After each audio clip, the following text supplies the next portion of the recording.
Hi, this is the bad boy, Joey Janela, and you're listening to the Going in Raw podcast. Joey Janela always goes in. This is the American Nightmare, Cody Rhodes, and you are listening to Going in Raw. Hey everyone, Kenny Omega here.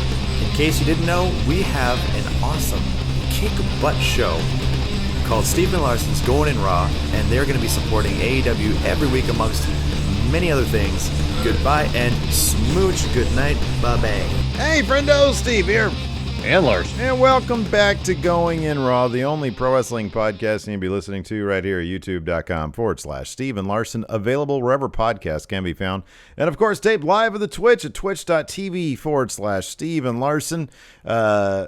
Basically, we had the go-home episode of AEW Dynamite tonight, or last night if you're watching this the next day. Yeah. And Wednesday I thought night. it was a super solid episode. It was a fun show. Next week, Dynamite is going to be on a special day and time because they got sports happening instead on the typical time slot. And so when they announced the lineup for next week, it's just a really, really thin, verging on an episode of Dark, basically, episode of Dynamite. And so a lot of what we got this week is felt very, very much like, the big penultimate, event before the big event, which is Double or Nothing coming up in 2 weeks. Even in advance of the show, they said they were going to announce the entire Double or Nothing card tonight, yeah. which again lends credence to the idea this is more or less the de facto go-home show. Yeah. There's a couple segments that might, I don't think it's going to change any math in terms of predictions, but in terms of solidifying things one way or the other. Like they have Shida's celebration. Which Britt will attack and Shida will get the upper hand on. Yeah. And then they're having, I think, some sort of celebration for Inner Circle in case they have to break up. Oh, yeah, which okay. Pinnacle will crash, beat them up. right. Miro's defending the TNT title against Dante Martin. Which is silly as can be. Oh, he's going to destroy him. No, he's going to completely destroy him.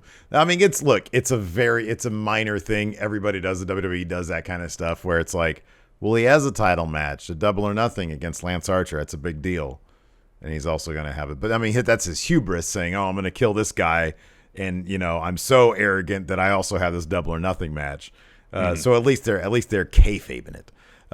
But yeah, no, I thought the only match, and I don't believe for a second. Oh no, actually that's not true. The weigh-in, which is probably going to main event next week. Yeah. The weigh-in might sway a lot. Might give me some, and I'll be honest, I'm willing to, I don't know. We'll see. The weigh-in between Cody and Ogogo next week might help, but I kind of doubt it. I kind of doubt that it's going to help. I think that, Ogogo cut this really great promo that was on social media. I don't believe. Did that make its way to Dark? Was that on Dark first? Do we know? Oh, I don't know. That I don't know. Maybe somebody in chat will let us know. I watched the majority of Dark and I didn't notice it. But on Dynamite anyways, they are presenting Ogogo kind of in the way that Cody wants him to be presented seemingly in this story. As an incredibly violent person who is doing things like, trying to desecrate the American flag by just sort of throwing it up in the air. And Cody looks ridiculous trying to grab it as it floats. Reach backwards, yeah. Yeah, he looks all awkward and stuff. It's like that catch that Odell Beckham Jr. had. He had to reach back behind him and catch the ball with one hand. That's essentially what Cody had to do, yes. And so I get the feeling that the weigh-in is going to be more the same. There's no hint of irony with Cody. There's no hint that Ogogo's promo where he talks about Americans not having health care is, oh, hey, I'm trying to say something here. No, this is evil foreign heel, anti-American foreign heel, I should say, versus the American dream. You have JR on commentary. Oh, man. Oh, wow. I love that promo. Oh, proud to be American. Love America. So I kind of feel like unless Cody is really trying to put over, unless this is the first half of Rocky IV, where Cody is playing Apollo Creed, and he's going to put Drago over a Ogogo. I feel like Cody's going to win at Double or Nothing. I don't have a lot of confidence. Because here's the thing that I don't know if I'll just say you don't bust out the American Dream part of it in the first act, Right. Yeah, that's a good point. Yeah. So that's something that's the inspiring moment you go to, discover or decide to do in the second act, and then going into the climax. So I get the feeling. Okay, so Flat says it was on one of the darks. Okay, it was on Elevation. He thinks. Okay, thank you. So I'm not sure how much the weigh-in will really affect that, but everything else. And look, I say this with supreme confidence, knowing full well that at predictions, I'm lucky if I get like 60% right. So I say these kind of things with confidence, but I pretty much know my picks. I don't need to watch next week's Dynamite, and that's sort of the point of tonight. Do you know your pick for the Casino Battle Royal? Christian Cage, absolutely. Yeah, it's going to kill my soul, but it's Christian Cage. You don't think that Will Hobbs might eliminate him to get some measure of no comeuppance against Cage, no. Christian Cage for beating him a couple weeks back? No. If look, this he's in this match because Ricky Starks got injured, and that was gonna be the match. Yeah, I know, and the Christian was going to win that, but then if they already had plans for someone to win the Battle Royal before all that went down, you think they change all that just to give Christian the win? Oh, I don't know. I mean, that's the kind of thing where, look, it could be this. Christian wins, has a big match because he gets a title shot, I think. He gets his match against Kenny, and Team Taz screws him there. They could do that any number of ways. I mean, he already confronted Kenny once. I don't think that's the kind of thing that their plans are so in place. I mean, we saw how it happened with like Scorpio Sky, for example, with the Sonic thing. He had his title match, and that was the moment where he realized, oh, being a bad guy is fun, but it wasn't necessary. It was basically he got the big Sonic ring, and then he had the title match literally that week, and then that was it. Yeah, I know. They generally don't treat these battle royals as if it's like, hey, you get a headline the next pay-per-view. It's just you get a title shot probably 2 weeks on Dynamite. I know. Yeah. And Christian, he's had the upper hand on these guys pretty much the entire time. I'm just playing devil's advocate because pretty much as soon as they said there was a battle royal, even before I get the idea that Christian's going to be in a match with Ricky Starks, I'm like, oh, Christian's winning this. I mean, anything is possible. What better way to show that you outwork everybody than being the first one in that battle royal? Well, I guess everybody's at the same time. Because it's not a Royal Rumble, it's a battle royal. So everybody comes. No, they come out in waves.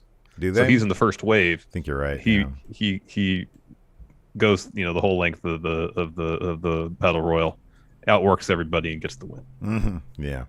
Yeah. No, I think you're Speaking right of Christian, he kicked off Dynamite tonight in a match against Matt Sydal. That was a pretty solid match. Taz was on commentary talking a lot of trash. What? Oh, I'm sorry. No, your Zoom got wonky for me for a second. Sorry. But no, we got it all. Taz on commentary talking some trash. If you want my Steve Notes rundown on this match, I'm not going to drop them here on the show because they're kind of rude, but they're made to make people laugh. So yeah. What is there to be rude about? It was a fun match. Because I like to shit talk Christian. I'm all team Taz, man. You know that. Yeah, I'll give I my think notes. you're less Here's team Taz my and more than you're less team Taz and more not team Christian. No, I'm team Taz. I am absolutely team Taz. I've been a fan of Ricky Starks since like forever.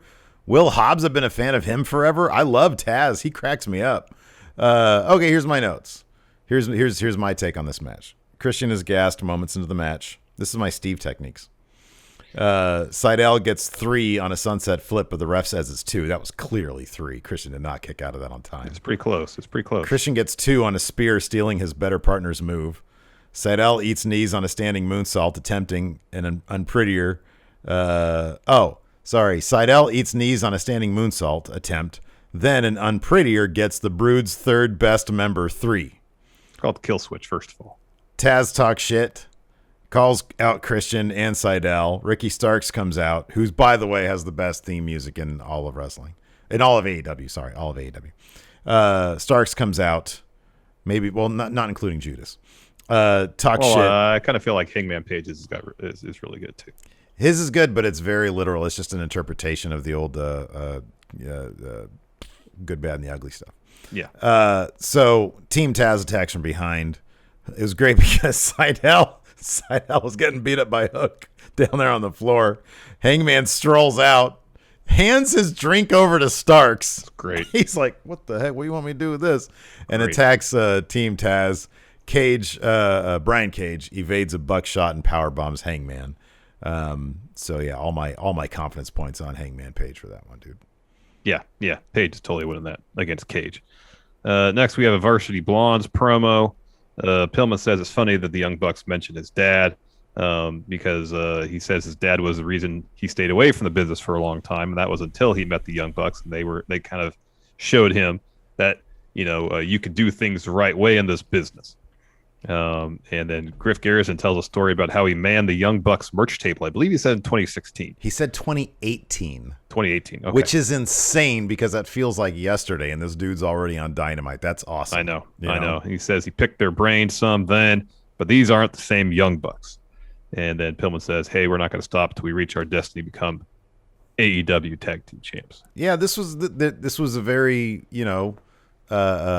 young team giving a promo, and it felt like that, but it was very genuine, and I really liked it. I thought it was good. I liked it. I liked it too. I liked it too quite a bit. After that, was this the Mox and Kingston bit? Mm-hmm. Okay, so they basically talk about beefing up their record in the rankings because the Acclaimed are above them technically in the rankings, and they got to get up to the top to get the Young Bucks. There was some mention of super kick parties, and there was just some shit talk. There was a cut too. There's a flash frame cut. Did you notice that? Oh, I did not notice that. I thought there was. I thought you might really be quick. right. I was sort of like I was just walking back into the room with my dinner when this was happening. I like that Mox was saying, "Hey, Eddie, are the Acclaimed any good?" And he just kept saying, "Well, they're rappers." That is good. They're rappers. After that, we had a video promo from the Acclaimed, and they shit talk Mox and Kingston. And then we had match. We had that match. Mox is sticking with Wild Thing. It seems like, but it's the Major League version. That's what there was a Wild difference. Thing. Okay, Ricky Vaughn at the end of the movie comes out of the bullpen too. Oh. It wasn't the original version by the Trogs. I don't know who does this version, but it's okay. Yeah, I thought I noticed a bit of a difference. That's funny. Max Caster does his usual a freestyle in advance of the match. Yeah. He makes a reference to Moxley's wife, Renee Paquette, giving him some oral sessions. Yeah, she's in his DMs. Ugh. Good for some oral sessions. And then afterwards, I like Anthony Bowen says, "We just want to be on the podcast." And then Mox comes over and just decks him. Oh yeah, he comes in and starts doing his thing, and right in the middle of him doing his thing, Joe Juarez says, "Wasn't that the version Onita would come out to?" So maybe he came out to. And Art Fracture says the Major League version of Wild Thing was by X. Huh? So that's interesting. That is interesting. So that match, good stuff, physical stuff. Obviously, these guys are brawlers. Let's see here. So the finish saw Caster trying to do the thing with the boombox with the speaker with Bowens, but Mox comes in, grabs it from him, whacks him on the head, gets rid of him when the ref is distracted, and then Kingston gets Bowens up for a wheelbarrow assisted paradigm shift. That gets 3 and the win. The win. After that, we get a Jericho interview. Marvez is trying to get the scoop on whether the Inner Circle will accept the Pinnacle's challenge. Jericho says, "I appreciate you," because he's there talking to Dean Malenko. Jericho. Yeah, that was so great. And he says, "I appreciate you trying to get the scoop, Marvez, but you'll hear our answer like everybody else later." He says, "Besides, you don't want to get the man of 1,000 holds angry." And then Malenko says to Jericho, "You still have 4 more than I do." And Jericho just goes, "But I forgot a few." I loved that. That was great. That was great. I love Dean Malenko. After that, we had an interview with Scorpio Sky and Ethan Page. Sky says basically Sting was his hero, but then he got owed. And then Page gets Tony out of there, gets on the mic, calls out Darby, says Page is going to be the final nail in his coffin. Darby attacks from behind as Sting comes out the entrance tunnel. Darby attacks Page as Sting gets Sky in the Scorpion Deathlock. No one escapes the Scorpion Deathlock. True. Scorpio Sky was tapping. Yep. And so Sky and Page, they're walking up the ramp, and then Dark Order comes out both tunnels, the corner, Scorpio Sky and Ethan Page, and they run off through the stands. Mm-hmm. Before we continue, here's a word from the sponsor of today's show, Sunday. Typically this time of year, I'll look out my window at my backyard, see an absolute mess, just huge brown spots or patches of various weeds. Ooh, yeah, mine was a mess too, dude. But then I said to myself, Steve, I said, it's time to get serious about your lawn care, man. And that's why I've turned to Sunday. You see, Sunday makes taking care of your lawn easier than ever. They take out all the guesswork and unwanted chemicals so you can grow a lush green lawn that's better for people, pets, and of course, the planet. And all you got to do is go to getsunday.com, put in your home address, and their free lawn analysis tool creates a tailored nutrient plan based on soil and climate data. So you get all the stuff your lawn needs and nothing it doesn't. Plus, Sunday explains exactly what you need and why you need it, which makes lawn care easy for people like me who struggle to keep their lawn looking green. All I had to do was attach the ready-to-use pouch to my hose and spray. Now, instead of taking all day to care for my lawn, I can get it done in less than 15 minutes. So let Sunday take the guesswork out of growing a greener, more beautiful lawn this spring. Visit getsunday.com/GIR to get $20 off your custom lawn plan at checkout. That's $20 off your custom plan at getsunday.com/GIR. Next, we get an MJF Pinnacle segment. They're at dinner. Wardlow is downing an entire bottle of wine. He finishes it, wants another. Sean Spears wants another drink too. MJF's talking about how Jericho, you're real funny with your third grade humor, calling him the pineapple, calling MJF his jerk off friend. Let's just douse them all in the bubbly. He says, I hope, Jericho, you laugh yourself silly because for the first time in your career, you're dealing with the guy who always gets the last laugh. Dax Harwood speaks up, says, you think it's enjoyable being up the inner circle every week? No, they should be out there chasing titles, cementing their legacy in AEW, but they can't because they have to deal with the inner circle. Says Jericho is making a mockery of wrestling. Says the Stadium Stampede match won't be a comedy thing. And at this point, Sean Spears is mad because he's not getting his drink. So he grabs the waiter by the collar and slams his head on the table and goes, I wanted my drink. What a big jerk. Tully says, hey, chill out. Oh, buddy. Tosses the waiter like a stack of money. Says that should cover it.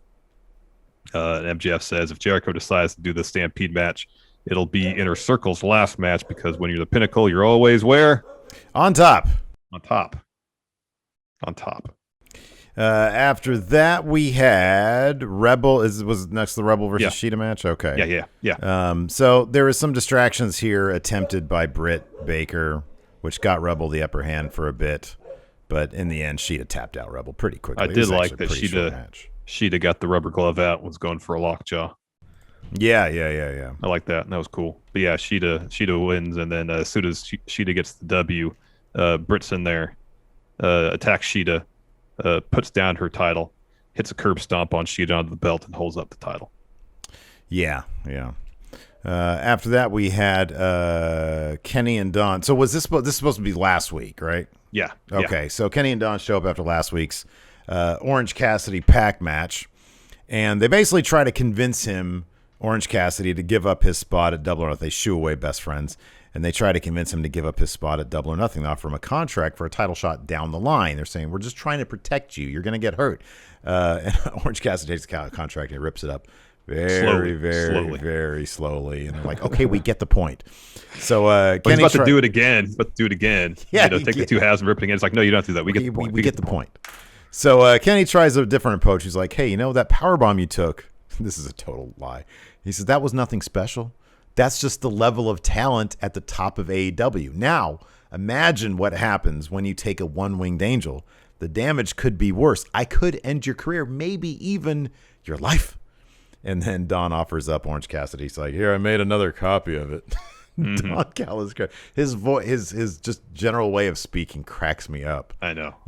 Here, I made another copy of it, so you could just don't rip up that one. Here, take it to your family. Take it, think about it. Sleep on it. Well, the great thing about the last year is that we figured out we don't have to deal with people in person. Oh, man. That's good stuff. After that, we have an Inner Circle promo. Everybody kind of takes their turns talking. First is Ortiz. Everybody's asking him what are they going to do about Pinnacle. He wants to fight. Sammy says, yeah, I'm on the same page. He calls Pinnacle nothing more than a bunch of clowns. Hager says, we don't have a choice because since the beginning, we've been saying that we're the baddest. If we don't accept, we're like the Pinnacles, cowards. And Jericho says the bubbly bath was designed to get the Pinnacle's attention because they had their heads up their ass. But he heard their challenger, Double or Nothing, loud and clear. He's wondering if it's worth it.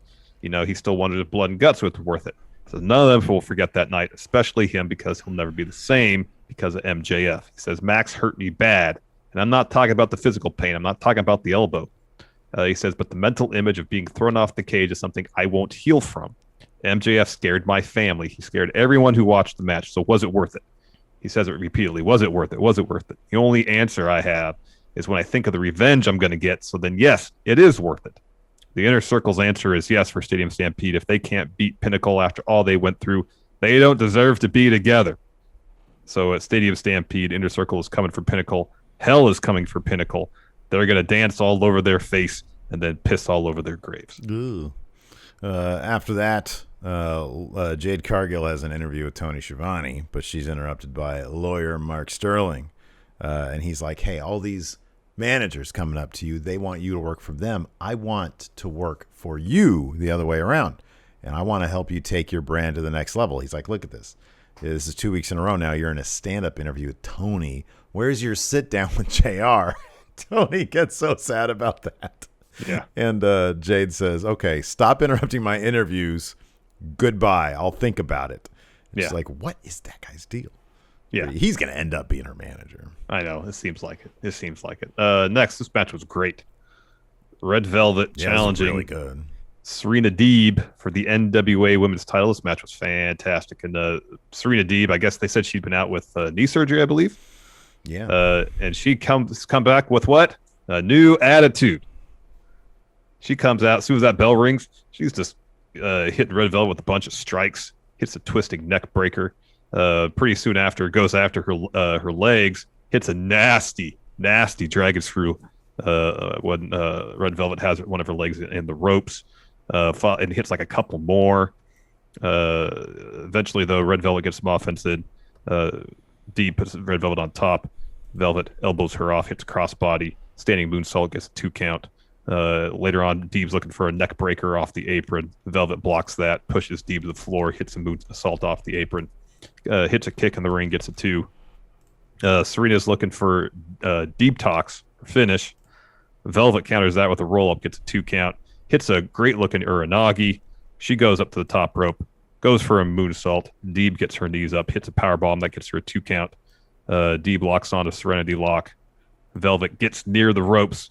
Deeb brings her back towards the middle of the ring and kind of goes for a single leg crab and then tries to transition to a figure 4. Velvet rolls her up, gets a 2. At the end, though, Serena Deeb hits a chop block. Was about to put on the Serenity lock, but rather than bending back on the half crab part of it first, she starts slamming Velvet's knee into the mat and then really cranks back on the half crab part of the Serenity lock, and Red Velvet has to tap. But it was great. It was a really good match. Good match, yeah. Solid. After that, we had a Pac interview where he just rants and raves into the camera and then punctuates it by saying, Mavez, what fool bets against the busted? It was good stuff. It was good. After that, we had Austin Gunn versus Anthony Ogogo. Oh, man. This is a match of the night for me, man. So Austin Gunn tries to come out on fire with drop kick, gets him in the corner, getting some body shots in. But it's like within minutes, Ogogo punches him in the gut and blood sprays out onto Ogogo. And he's like looking at it, he's like, what? And then you see like Gunn, he can barely get his hand up on his chest and like a streak of blood comes down on Ogogo's chest. And Ogogo's just eating it up. He's like, oh, And so the ref is going to stop it, but he doesn't.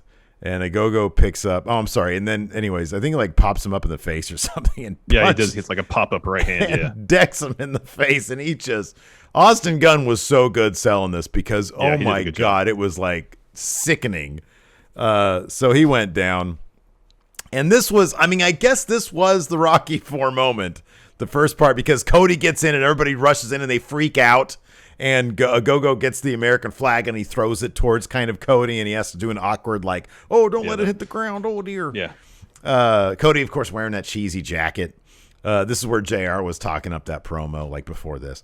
And so yeah, I love this. I love this so much. They're really Ogogo's promos. I mean, I don't know really. I haven't really paid attention to like any of his actual. I mean, has any of his matches gone past 2 minutes? Probably not, right? Like, I don't know if he's gonna how many he's gonna be running the ropes all that much. There's gonna be dudes trying to avoid him punching him in the gut. I mean, he's the type of wrestler that should not be running the ropes. Like Matt Riddle doesn't run the ropes. Right. I believe. Brock doesn't run the ropes. Right. Anthony Ogogo shouldn't be running the ropes. I agree. Yeah, absolutely. Everybody should just be trying to evade, trying to take him down, maybe. Yep. You know, just evade those hands because man. But he's got the charisma, he's got the mystique, he's got the look, the presence. Yeah, he definitely has the presence. I mean, honestly, the rest of the factory are just sort of this thrown together. Like you look Camarado out there, it's like, why is that? That's a weird looking dude right there. And then Solo just looks like a normal indie wrestler guy. QT Marshall looks like a bowler. And then you've got this stud, the governor. And even his theme music is great. Yeah, it's pretty good. His theme music's pretty darn good. It was solid. I'm all in on Ogogo, but I just don't know if I'm gonna. I don't Cody's think gonna win. I don't think I can put money on that. Cody's gonna win. Next, we have a interview with Christopher Daniels and Frankie Kazarian. So Daniels is asked what the future holds for him. He kind of pushes the mic aside, goes and shakes Kazarian's hand, whispers something to him, and then leaves. So Kazarian says, I don't have words to explain or express what Daniels means to me. Daniels could chart whatever path he wants, but I know the path that I'm on. He says something was taken away from me, and I'm blaming the Young Bucks. I'm blaming Kenny. I'm blaming the Good Brothers. I'm blaming Don Callis. I'm blaming the Elite for everything.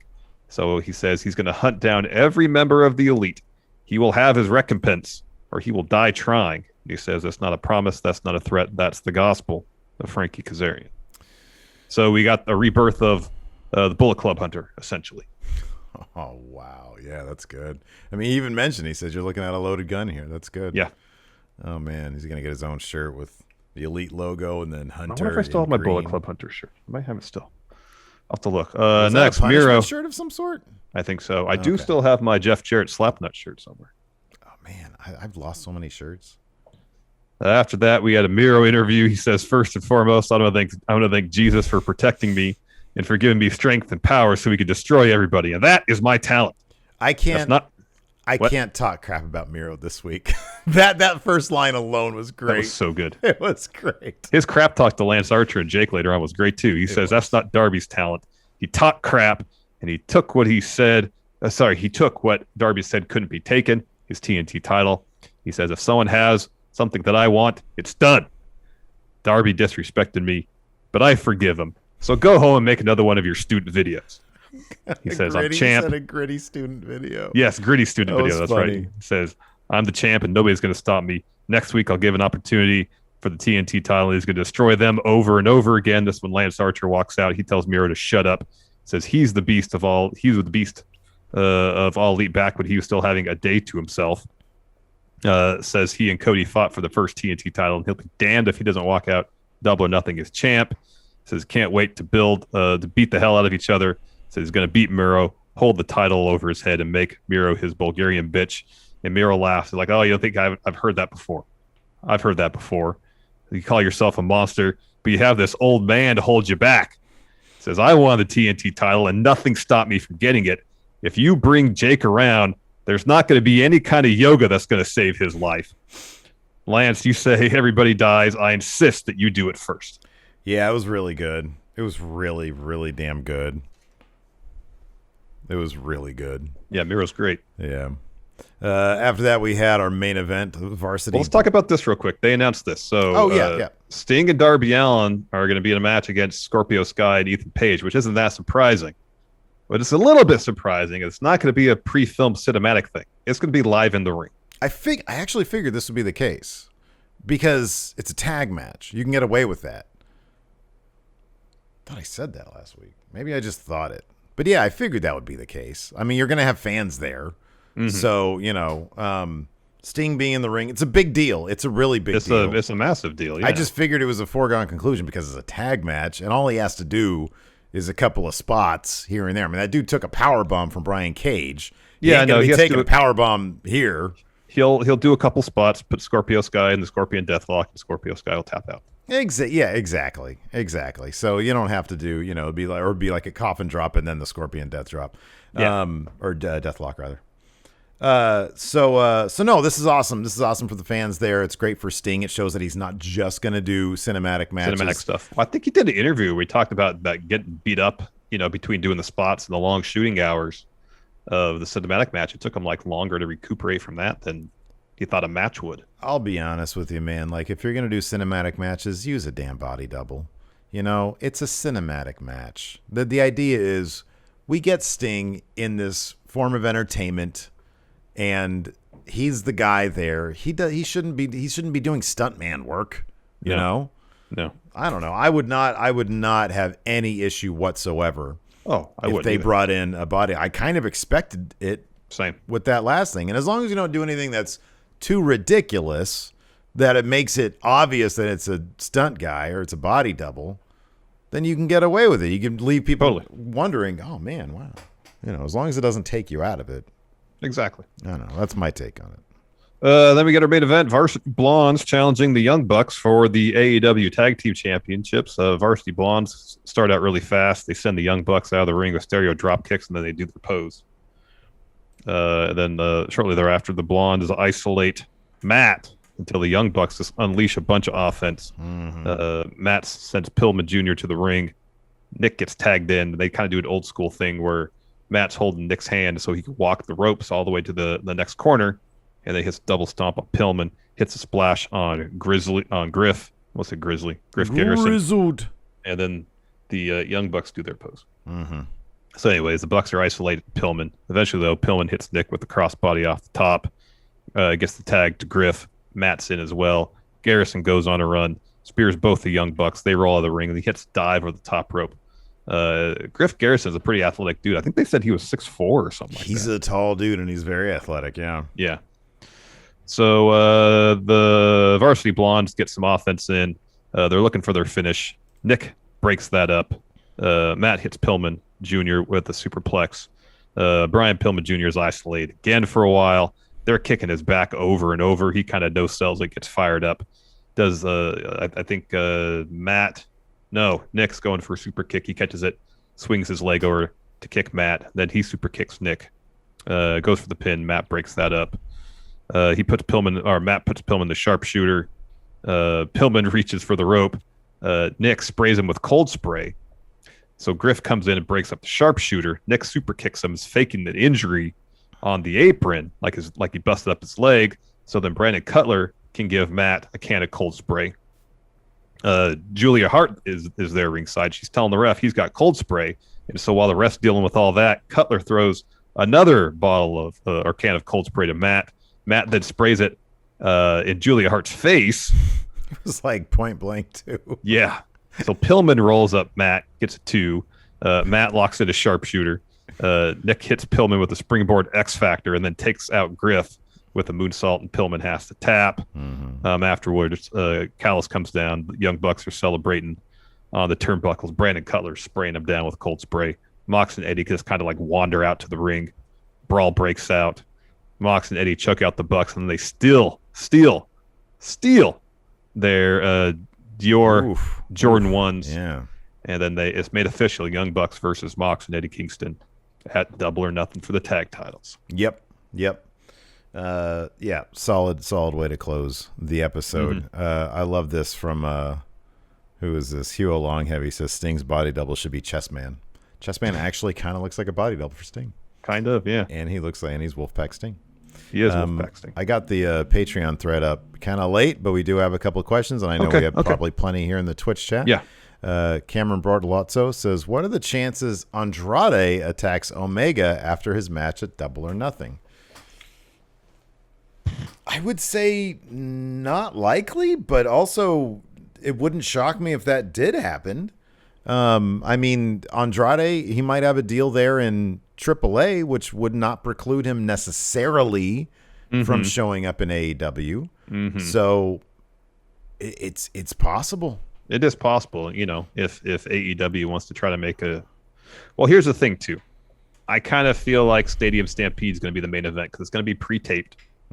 I'm guessing. They're not. I doubt they're going to do that live. It's going to be pre-filmed. So they have the show, and then they'll run Stadium Stampede at the end like they did last year. That's just my guess, though. So the title match might very well not close the show. I wonder what the... Okay, are there going to be... No, you're right. It's probably going to be pre-taped. So I have a hard time believing... I could be wrong. They're going to have fans. They're promising full capacity. So if they sell the place out, they're not going to have 5,000 people watching Stadium Stampede during the middle of the show, like a 30-minute match, you know? Because people might get restless. Yeah, but I don't know how that would... I don't know if they'd want to say, hey, y'all get everything up until like the main event. I don't know. I don't know. I think there's probably a couple different philosophies there. But yeah, I mean that wouldn't preclude Andrade from still doing No. But I mean, just, like if they want to save that kind of really impactful moment to close the show, Andrade coming out and stepping up to Omega, that might get to a degree lost in the shuffle if that happens. But also before the main event. But here's the thing, though. Also, given that I totally take your point, but given that it's for a match in a different promotion, if Andrade wasn't going to stick around in AEW, and this is simply them doing a solid for AAA, if Andrade attacks Kenny, doesn't have to be a main event spot because it's just promotion for a different company. You know what I mean? No, I get that. It's also a match that's still 3 months out. So, and that's true as well. Roman Empire, Eddie Kingston giggling like a maniac while stealing the Young Bucks shoes and everything about their promos beforehand, even the obvious cut where they probably broke up and had to keep going on a second take. I thought that too. Oh, yeah. No, it was 100% because they broke each other. Yeah, I wish they would keep that stuff in there, to be honest. Mox, he flubbed a word and then instantly corrected it. And then Eddie, he corrected it again for him. And it was right after that they had the cut. Let's see here. JTV, only in relation to how the gimmick is portrayed is Max Caster the best wrestler rapper of all time. I don't know. I still would probably give it to, in terms of within that context, Cena had some lines that just killed the audience.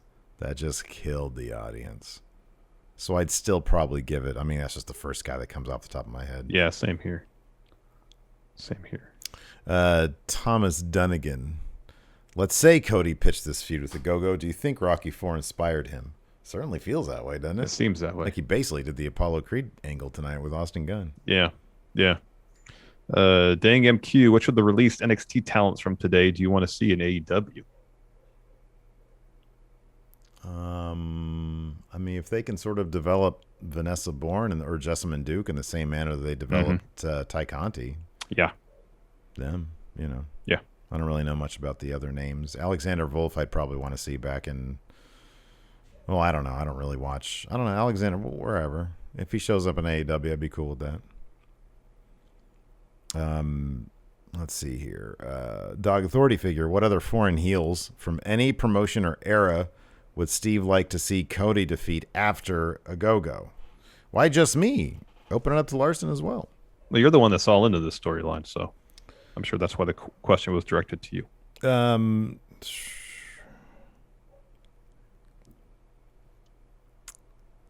I'm trying to think if there's any other foreign heels that I thought that was that's cool. I always actually did appreciate after the fact because I wasn't watching at the time, but how Bret Hart was a good guy in Canada and a bad guy in the U.S. So I think that's a good one. It'd be Bret Hart. There you go, Bret Hart. Roman Empire twist. Darby's being worked over as his partner is no-showed, but coming in for the save. Late from his surgery is Robo Sting.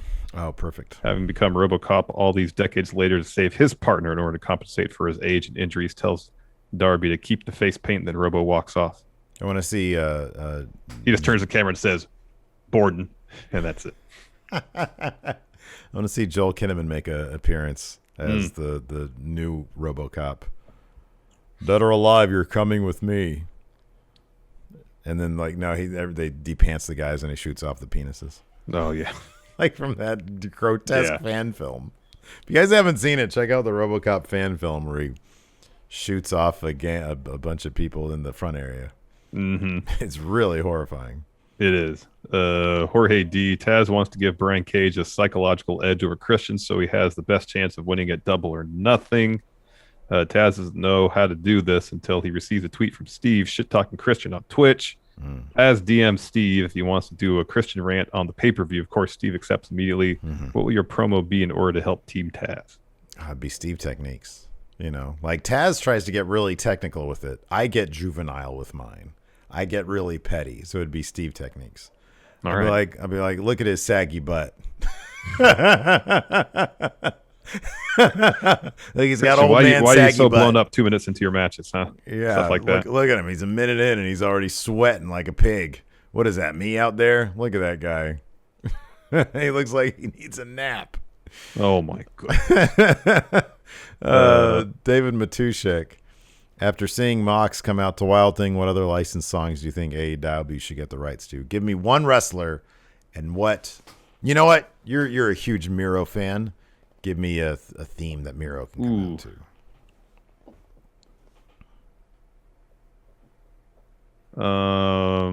This is the first thing that pops in my head. We'll do Metallica's Seek and Destroy. Oh, there you go. Good. I would go with... You pick a song for a new theme for Team Taz. A new team? Oh, wow.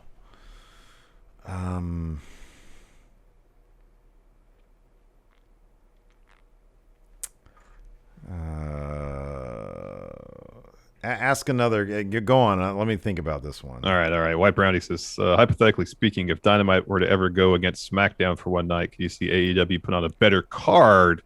And also, which show would you watch? I'd watch the show that had the better card. If what was the question? If Dynamite were ever to go head-to-head against SmackDown for one night, could you see AEW put on a better card? And also, which show would you want to watch? I mean, AEW, I think, would basically do a pay-per-view light if that were the case, you know? If AEW did like a special edition pay-per-view type show, then yeah, I mean, that'd be the one that's probably of more interest. If all things were equal, it'd be SmackDown because that's like one of my favorite shows right now. Do you think of Team Taz's theme yet? Dude, I can't. I'm blanking so hardcore on this. I really am. Just keep on asking questions. All right, Tronin, who do you think the mystery person will be in the Battle Royal? Samoa Joe, Bryan Danielson? I mean, it hypothetically could be Bryan Danielson because I think his contract just expired. Samoa Joe, he was released, so there's 90-day no compete. I don't think he could show up anywhere till July. Who was it in our chat that said it's going to be the Big Show? Yeah, because it's totally going to be the Big Show. It's totally going to be the Big Show.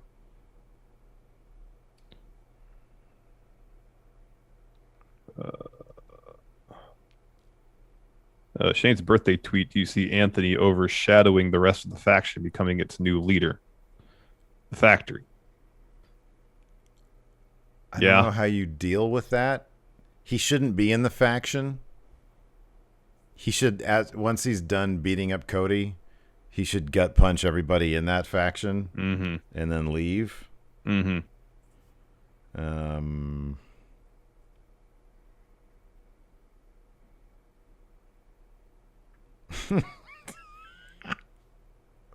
These are all ridiculous.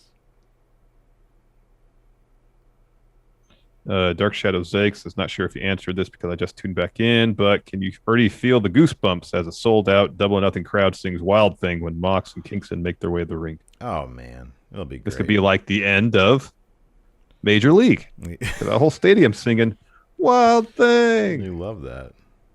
I've seen Major League a lot. I can tell. I don't think I've ever seen it. Really? Yeah. Duckman says Miro's theme could be Slayer's Raining Blood.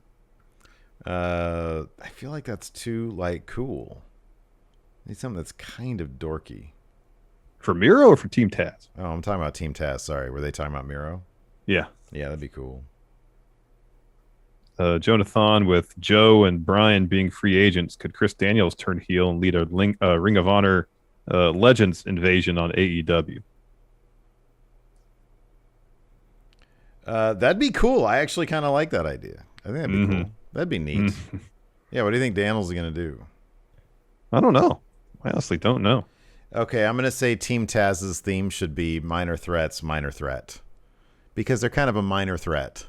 It's true. They're not a major threat. They're not going to be challenging for any big titles anytime soon. They have they have their title. They have their title. It's the FTW title. And it's like never defended, so they can keep it in the family. Yeah. So yeah, it's going to be minor threats, minor threat. There you go. I'm a minor threat.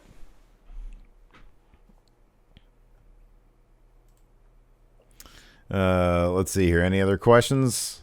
Any last questions? Any last questions here? A-team.